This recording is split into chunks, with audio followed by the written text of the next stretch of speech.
여러분 안녕하세요. 오늘은 함수에 대한 모든 것 세 번째 영상으로 중등 2학년 1학기 과정 1차 함수에 대해 공부할 거예요. 이번 영상에서는 함수의 뜻과 함수값, 1차 함수의 정의, 1차 함수의 평행이동과 대칭이동, 절편과 기울기, 1차 함수의 식 구하기 순으로 학습이 이루어질 거예요. 가장 먼저 함수란 두 변수 x, y에 대하여 x의 값이 변함에 따라 y의 값이 오직 하나로 정해질 때 y는 x에 관한 함수라고 해요. 여기서 중요한 건 x의 값이 변할 때 y의 값이 언제나 하나로 정해지는 거예요.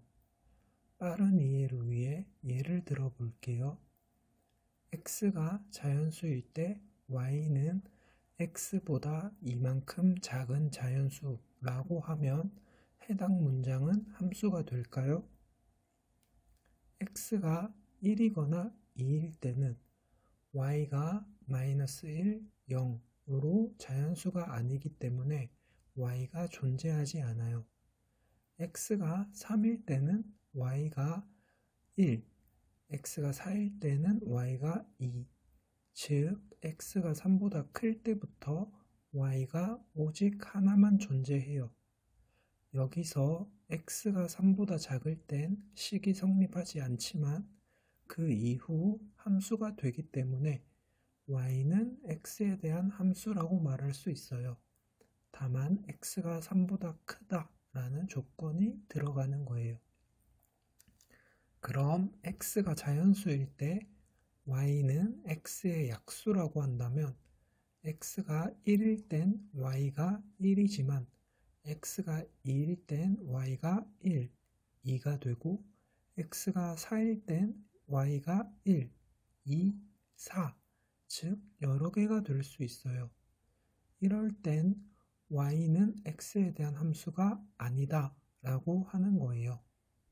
함수값이란 x값에 따라 정해지는 y의 값을 의미하는데 아래 식처럼 fx라고 표현합니다. fx라는 걸그룹도 있었는데 학생 여러분은 혹시 알고 있나요? 무튼 fx는 y라고 생각하면 돼요. 함수는 아래처럼 다양하게 나타낼 수 있는 거예요. 그리고 fx 대신에 다른 숫자나 식이 들어가서 f1, fx 플러스 1처럼 나타내면 우리가 알고 있는 fx식에 x 대신에 대입하면 됩니다. 헷갈리게 굳이 왜 이런 표현을 쓰는 건가요? 라고 물어본다면 해당 함수의 변수를 알려주기 위해서 라고 대답하고 싶어요. 여러분은 지금 x라는 변수와 y라는 함수값으로만 배우고 있지만 나중엔 함수 하나에 변수가 아주 많이 들어갈 수도 있거든요. 예를 들어 fab라고 얘기하면 해당 식에는 변수가 a와 b가 있습니다. 라고 얘기하는 거예요. f1,2라고 하면 a의 1을 b의 2를 대입하세요 라는 의미예요. x는 변수, 변하는 숫자라고 생각하고 y는 함수값, x가 변함으로써 그 결과값, 인과관계로 생각하면 이해하기에 좋아요. 그러면 1차 함수란 무엇인가? 1차 방정식과 같이 x의 최고차항이 1이라는 의미예요. 따라서 1차 함수가 되기 위해서는 지수가 1인 x의 개수는 절대 0이 되면 안 되고 지수가 1보다 큰 x의 제곱 혹은 x의 세제곱 등의 개수는 무조건 0이 되어야 돼요. 아래 식을 보고 1차 함수가 되기 위한 조건을 알아볼까요? x의 세제곱과 x의 제곱은 있으면 안 되니까 a와 b-1은 0이 되어야 할 것이고 x는 무조건 있어야 되니까 c-2는 절대 0이 되면 안 돼요. 이제는 1차 함수의 평행이동과 대칭이동을 알아볼 텐데요. x축으로 양의 방향으로 n만큼 이동하겠다면 함수식에 x 대신에 x-m을 대입하면 돼요. 음의 방향으로 이동하겠다고 하면 x 플러스 m을 대입해야겠죠? 평행이동시킨 그래프를 옆에 나타냈어요. 진짜 x축 방향으로 오른쪽 왼쪽으로 그래프가 이동하는 것이 보이죠? y축의 방향으로 n만큼 이동하겠다 하면 y 대신에 y-m을 대입하면 돼요. 어렵지 않죠? 마찬가지로 그래프가 위아래로 움직인 걸 볼 수 있어요. 대칭이동은 좌표의 대칭이동과 같아요. 앞서 좌표 평면과 그래프 영상을 봐주시면 좋을 것 같아요. y축에 대하여 대칭이동하면 x의 부호가 바뀌고 x축에 대하여 대칭이동을 하면 y의 부호가 바뀌고 원점에 대하여 대칭이동을 하면 x, y의 부호가 바뀌죠? 함수에서도 마찬가지로 x 대신에 마이너스 x를 대입하거나 y 대신에 마이너스 y를 대입하면 돼요. 대칭이동한 그래프와 함께 식을 보여드릴게요. 평행이동과 대칭이동은 부호 실수만 하지 않으면 크게 어렵지 않을 거예요. 부호를 신경 써주세요. 이제는 절편과 기울기에 대해서 알아볼 거예요. 절편이란 x축과 만나는 점을 x절편, y축과 만나는 점을 y절편이라고 해요. y절편의 경우 x에 0을 대입하여 구하면 돼요.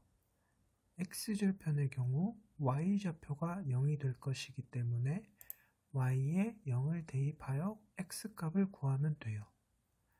1차 함수에서 가장 중요한 기울기란 x값의 증가량에 대한 y값의 증가량의 비율이에요.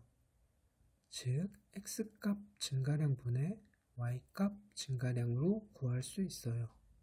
그래서 1차 함수 식에서는 a는 기울기, b는 y절편을 나타내요. 그러면 이런 기울기를 어떻게 구할 수 있느냐? 기본적으로 두 점의 좌표를 알 때 x값 증가량분의 y값 증가량으로 구할 수 있어요. 선생님이 매번 강조하지만 1번 빼기 2번을 하던 2번 빼기 1번을 하던 상관없지만 x를 1번에서 2번을 뺐으면 y도 1번에서 2번을 빼야 된다고 강조했었죠? 아래 식을 눈여겨봐 주세요. 같은 원리로 x절편과 y절편을 알면 좀 더 편하게 기울기를 구할 수 있어요. 똑같은 식을 세워보면 마이너스 n분의 n이 나오죠? 마이너스 x절편분의 y절편인 거예요. 마이너스를 빼먹는 친구들이 많으니까 마이너스를 꼭 기억해 주세요. 기울기에 따른 1차 함수의 기본적인 성질은 정비례 반비례 그래프에서 너무 설명을 잘 해뒀기 때문에 화면만 보여드리고 넘어갈 거예요. 앞선 영상을 참고해 주세요. 여기서 a의 절대값이 클수록 y축에 가깝다는 사실만 꼭 기억해 주세요. 또한 두 개의 1차 함수 그래프가 평행하기 위해서는 기울기가 같고 y절편이 달라야 해요. 그림에서 보시는 그래프는 파란 그래프가 파란식, 빨간 그래프가 빨간식이에요. 근데 항상 이런 문제가 나올 때 식이 ax 플러스 by는 c 이런 식으로 문제가 나오죠. 식을 y는으로 바꿔서 기울기와 y절편을 비교하면 B분의 A는 B-분의 A-이고 B분의 C는 B-분의 C-가 아니다가 되는데 이걸 정리한 게 우리가 알고 있는 그래프 아래에 있는 식이에요. 기본적인 원리를 이해하고 식을 외워주세요. 또한 두 그래프가 일치하기 위해서는 기울기뿐만 아니라 y 절편도 같아야겠죠? 그래서 아래와 같은 식이 나타나는 거예요. C의 값도 같아야 하는 것이죠. 드디어 마지막인데 이번 영상의 메인 1차 함수의 식을 구하는 방법이에요. 이번 영상에서 여러 개의 그래프를 보셨겠지만 1차 함수는 직선이에요. 즉, 두 점의 좌표만 알면 1차 함수의 식을 무조건 구할 수 있어요. 두 점의 좌표를 알 때 1차 함수의 식을 구하는 방법은 크게 두 가지가 있는데 학생 개개인의 취향에 맞게 사용하시면 돼요. 먼저 1차 함수의 기본형인 y는 ax 플러스 b에 두 점의 좌표를 대입해서 연립방정식으로 풀 수 있어요. 다른 방법으로는 두 점의 좌표로 기울기 a를 구한 후 한 점의 좌표를 대입하여 b를 마저 구할 수도 있어요. 이렇게 1차 함수식의 기본형에서는 a는 기울기, b는 y 절편을 의미하기 때문에 기울기와 한 점의 좌표를 알아도 함수식을 구할 수 있어요. 물론 기울기와 y 절편을 모두 알고 있다면 바로 a와 b에 각각 대입해 주세요. 기울기와 한 점의 좌표를 알고 있다면 기울기를 먼저 대입한 후에 한 점의 좌표를 대입하여 b의 값을 구해주세요. 사실 학생들이 시험 기간이라 영상 제작도 많이 늦어졌고 또 학생들이 시험 기간이라 급하게 제작해서 업로드하는 느낌이 있어요. 그래도 시험 보기 전에 한 번씩 보고 도움이 꼭 되었으면 합니다. 모두들 화이팅!